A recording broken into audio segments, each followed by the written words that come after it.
very often when we do press-ups, we press straight up and our thoracic spine's pretty straight and our lumbar spine is taking on most of the extension.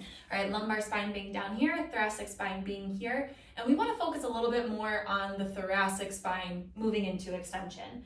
So what I'm going to do is I'm going to take this band as a bit of feedback, and if I put it around my low back and use that as my stopping point, so I'm not allowed to extend anything below it, I'm just extending straight above it. That's pretty easy.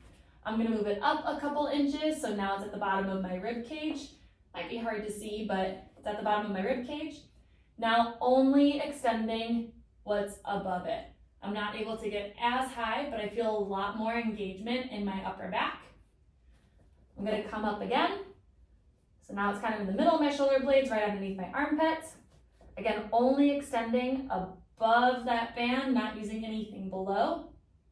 Feel it much more in my upper back. And now if I take that away, I'm gonna practice getting that feel when that band was in each spot and combining them all together. So I'm gonna focus on getting that same feel in my upper back, then the general feel I had in my upper back in that second highest location, and going nice and slow, feeling that engagement all the way down, and stopping once I get to about the bottom of my rib cage, because we don't want to use lumbar extension at all.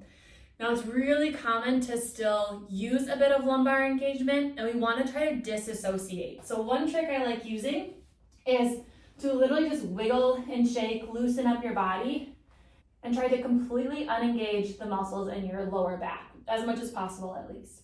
So be really, really disciplined in feeling each of those areas, upper back, mid back, and here, slowly moving down and not moving on until you've got that feel.